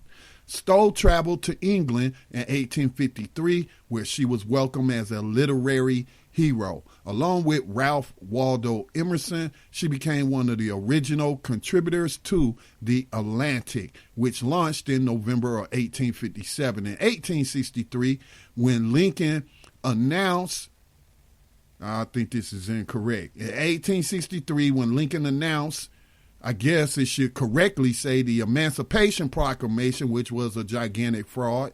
But when he announced that, she danced in the streets, perhaps not reading the text and perhaps not knowing he did not free all of the enslaved Africans, only those in the states in rebellion. So perhaps she didn't know that. Or perhaps, hey, we should dance when just one is free. So maybe, she was dancing about that. Is a victory. So Stowe continued to write throughout her life, and she transitioned in 1896. So New Abolitionist Radio salutes Harriet Beecher Stowe. Salute. Indeed. Poets all over the place, man. All right. Well, I guess I'll get into our final segment. Happy birthday, Sister Stowe. Our final segment is For Freedom's Sake, a history of rebellion. Today, we're going to remember the September 9th, 2016 National Prison Slave Labor Work Strike. Launched on the 45th anniversary of the Attica Prison Uprising, it encompassed as many as 24 states and tens of thousands of prisoners across the nation, and is currently the largest organized slave rebellion by the numbers in U.S. history, right here in our own times. Now, people say that the media did not cover the story, but today I pulled up stories from NBC, CNN, ABC, Democracy Now! There was a lot of coverage on it. It's just that people didn't seem to give a damn. So let's start by remembering with reading the CNN report that came out. And it's titled, Why U.S. Inmates Launched a Nationwide Strike. It's a system that neither benefiting us nor the citizens outside. South Carolina inmate Harold Sasa. Last month, on the 45th anniversary of the infamous Attica prison uprising, tens of thousands of U.S. inmates launched a nationwide protest that continued today. According to the advocates who helped organize the effort, the inmates' grievances are as varied as the states they come from. Pennies for labor in South Carolina, racial discrimination in California, excessive force in Michigan. However, they share an overarching goal: end legalized slavery inside America's correctional facilities. Jails and prisons don't have to be luxurious or comfortable for that matter, but the U.S. Supreme Court has said that they're not supposed to be dangerous or dehumanizing. Yet the 13th Amendment of the U.S. Constitution, while banning slavery, allows prisoners to work for little to no pay. And what inmates advocates say, I hate when they say that, like you should know too, CNN, but in any case, and what inmate advocates say crosses the limits of human decency, amounting to modern day servitude. I used to think, nah, that ain't America. That's China and Cuba, South Carolina inmate Harold Sasa told CNN from a contraband phone.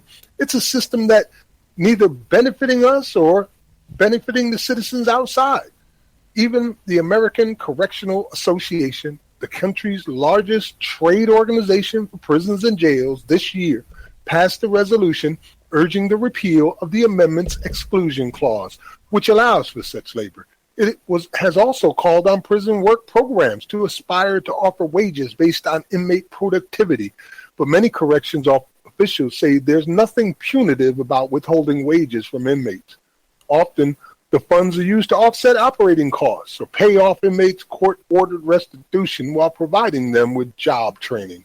Since September 9th, the Incarcerated Workers Organizing Committee, a prisoners' rights advocacy group, estimates as many as 50,000 inmates have taken part in the coordinated strikes planned through social media, on cell phones, and snail mail across nearly 24 states. That number is impossible to independently verify. Some individual inmates are still protesting, IWOC said. Shout out to IWOC, too, for making this happen. God bless you. Right. Officials in Texas and South Carolina denied to CNN that any protest took place. I was here. It happened, trust me, and the people paid for it afterwards. But criminal justice advocates said the scales make it the largest and most significant inmate strike in American history. The fact that this was happening simultaneously in a number of states suggests the degree of planning and sophistication and community support that we haven't seen in years, said David Fauci, director of the ACLU National Prison Project. So many inmates risking discipline, solitary confinement, beatings, or extensive sentences to protest their conditions speaks to the demand for change inside correctional facilities. He said CNN interviewed 3 prisoners in 3 different states along with activists who all believe U.S. prison needs drastic reform. And that's from CNN. And with reading that, I would like to say thank you to all who were involved in this. We appreciate your sacrifice, and we are glad that you were willing and courageous enough to do it, to make history here in the United States with the largest slavery rebellion this nation has ever known. Salute.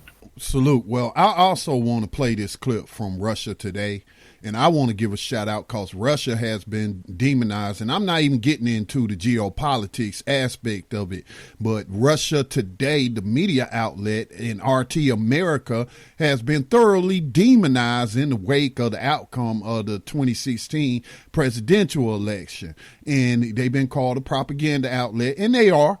Listen, I'm not naive. I'm not dumb. I'm not stupid. I study media for, that's what I do. that's part of what I do is study the media, because I have to know how to utilize this tool in every way possible. And RT Today also was the one out of the Iranian based network. I forget, State TV or something like that. But they have covered this issue as well. They've had activists. Al Jazeera. No, Al Jazeera is out of Qatar. Okay. But the Iranians have their own state television. And I can't tell you if they were sincere or not and that they really care about this, or, they are using this as propaganda to strike at the United States. I don't care. The matter is that these are real things. They're telling the truth about it. So, and it's getting spread. Again, they're helping spread the abolitionist message on a global scale. So I just want to acknowledge that, the international media community outside of the United States. So this is a report on what they titled the nation's largest ever prison work strike, which is underway. So this was why it was happening. This is from RT. 5th anniversary since the Attica State Correctional Facility uprising took place in New York. The uprising has been declared the largest prison buildup in American history, leaving many inmates and prison guards dead. And it left many members of law enforcement with blood on their hands. To date, no one has been accountable for this massacre. RT correspondent Ashley Banks recaptures the uprising and the tragic events that took place 45 years ago. According to the Associated Press, on September 9th, 1971, nearly 1,300 men held at Attica State Correctional Facility exploded in protest. This came on the heels of the 60s, when racial injustices against Black Americans was a regular occurrence. Many had taken to the streets to protest the unrelenting police brutality they experienced. These inmates at Attica felt like they needed to do the same. After taking several correctional officers as hostages over the course of 4 days, the prisoners made 27 demands that included better medical treatment, fair visitation rights, an end to physical brutality, and better sanitation. I spoke with Azuro Crispino, media consultant and co-chair of the Incarcerated Workers Organizing Committee. She is one of the organizers behind today's nationwide prison strikes to end the terrible conditions prisoners face behind bars. Take a listen. Inmates in Attica were rioting for some of the same conditions that inmates are striking for today. An end to prison slavery, human dignity, adequate access to medical care, adequate access to wages. In the United States, it's still legal for prisoners to have to be made to work but not be paid for it. So the 13th Amendment of the U.S. Constitution, most people believe, ended slavery, but it didn't. It just made it legal for those who have been convicted of a crime to be made to work without pay. On September 13th, 1971, the fifth day of the uprising, a thick cloud of gas was dumped into Attica's D yard. 600 men, troopers, and corrections officers rushed into the facility with guns blazing. In less than 15 minutes, 39 men, prisoners, and guard hostages lay dead or dying. An additional 128 men had been injured. According to media reports, the prisoners who had survived the massacre were then tortured. Troopers and guards burned them, kicked them, beat them, and urinated on them. As if that weren't bad enough, the guards proceeded to strip the prisoners naked while playing countless games of Russian roulette. State officials then informed media outlets that the prisoners were the ones responsible for killing the hostages. However, later it would be revealed that the wounded or deceased had been shot by members of law enforcement. Black Americans then pressured state officials to begin a formal investigation into the Attica massacre. However, the investigation was compromised from the very beginning. State officials knew that state troopers had deliberately failed to record serial numbers of the guns used in the shooting. They also knew that state troopers had removed their badges before entering Attica so that prisoners would not be able to identify them. It's been 45 years since this massacre took place, and not one member of law enforcement has been held accountable. Instead of this moment in history being a catapult for change, it has served as yet another example of how members of law enforcement get away with murder. In Washington, Ashley Banks, RT. Get away with murder. Did you hear the 13th Amendment being discussed on that? Indeed, Scotty. Indeed. RT America has always been putting out the information. They were the ones that exposed the commercial from the prison industry, asking industries to come and use prison labor because they didn't have babysitter problems or travel problems or days off or Christmas holidays. Most certainly. So I just want to give a shout out to the international media who has been covering this issue. Again, this is a global issue. Modern day slavery, 21st century slavery, and human trafficking affects everyone on the planet.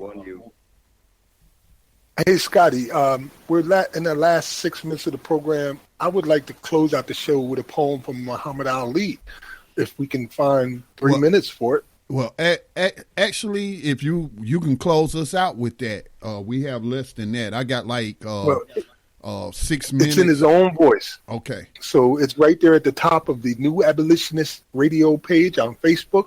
It's the Muhammad Ali Attica Prison Riot poem. And Scotty, any last words for the audience on this anniversary? Yes. Thank you for all the support that we've had throughout the years, whether it was financial support to the Black Talk Media Project, whether it was sharing the program and tuning in each and every night and sharing your ideals and your experiences with us and becoming abolitionists along this journey with us. So again, as I stated at the beginning of the program, I hope that there's no longer a need for such abolitionist programming next year. But until slavery has been abolished, you can bet if I got breath in my body and I'm able to sit at this desk every week, we will be broadcasting New Abolitionist Radio. So thank you all for the support over the 5 years. And I would like to echo his sentiments and say this: abolition is a reason for a revolution, so we can finally know some peace. Ladies and gentlemen, Muhammad Ali, the Attica Prison Riot poet.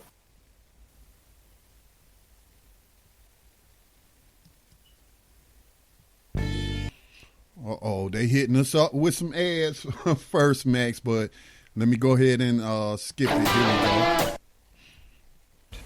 Most of your poems, like the one you spoke a few moments ago, are funny.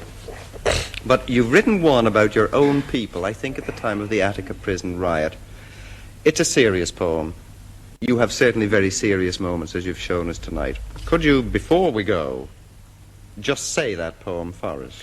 Oh, this poem explains the Attica prison. You heard that over here when all the black prisoners were shot, and just before they held some white hostages, and they said they would cut the throats if they didn't get what they wanted. And the word was, well, if the throats are cut, then shoot and kill everybody. They found out during the autopsy that the throats were not cut. They just shot them for nothing. The trigger-happy policeman, and that Rockefeller gave word 10 minutes or so, if they don't give up, I think it's the way it went, open fire. And one black prisoner came out to speak to the warden, and he said, you have 10 minutes to surrender. What's your reply? Are we going to come in shooting? And the black prisoner came out, poetic poem. This didn't happen, but this is what I wrote. He said, better far from all I see, to die fighting to be free. What more fitting end could be? Better surely than in some bed where in broken health I'm led, lingering until I'm dead. Better than with prayers and pleas are in the clutch of some disease, wasting slowly by degrees. Better than of heart attack are some dose of drug I lack. Let me die by being black. Better far that I should go, standing here against the foe, is the sweeter death to know. Better than the bloody stain on some highway where I'm lain, torn by flying glass and pain. Better call in death to come than to die another dumb, muted victim in the slum. Better than of this prison rot, if there's any choice I've got. Kill me here on the spot. Better far my fight to wage now while my blood boils with rage, lest it cool with ancient age. Better violent for us to die than to Uncle Tom and try, making peace just to live a lie. Better now that I say my sooth, I'm gonna die demanding truth while I'm still akin to youth. Better now than later on, now that fear of death is gone, never mind another dawn. They opened fire on them, but they died telling it like it was.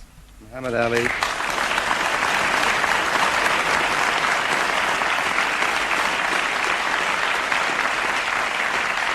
I have another thing to say. This is one thing. This is one thing I love and I admire about the Irish people. I studied a little of the history since I've been here. I found out you've been underdogs for years, hundreds of years, people dominating you and ruling you, and you can identify with this freedom struggle, you understand? But I just have mine on the other side of the water. But we all are fighting for the same cause and idea, but we have different reasons and different approaches. Muhammad Ali, thank you very much. You're welcome.